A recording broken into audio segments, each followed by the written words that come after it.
The focus now for investigators is trying to piece together details of how he did it and why. Sources tell CBS 2 the suspect has offered a number of motives, the latest being that he was upset to see the Christmas posters in the subways reminding riders to watch out for holiday attacks like those in Europe. CBS 2 political reporter Marcia Kramer has this. Kaya Dula lives in the Flatland section of Brooklyn, where CBS 2 got the first video of police speaking to the suspect's family, trying to sort out reports of possible motives, that he was inspired by ISIS, or that he carried out the attack because of recent Israeli actions in Gaza, or that he was upset about things in his home country of Bangladesh.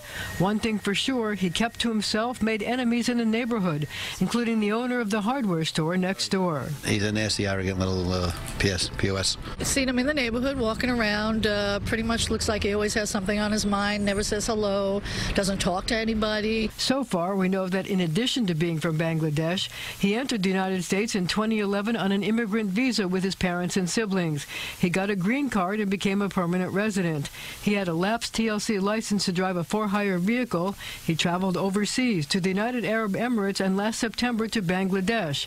He said he had made the bomb at his workplace. Without getting into too many specifics, the device is based on a pipe bomb. It's critically important for officials to determine where he got both the materials and the instructions for making the bomb. Terror experts say they're worried the threat of a copycat, because although Akayadula didn't succeed, the only serious injury was to him.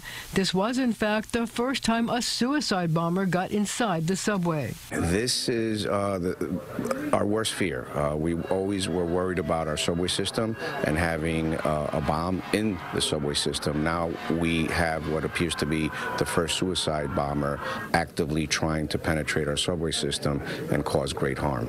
Gomez says a gunman can be stopped when shooting starts. Not so with a suicide bomber. And now that it's winter, a suicide bomb is hard to detect under winter clothing. Well, although ISIS channels have praised him, officials say he appears to be a lone wolf.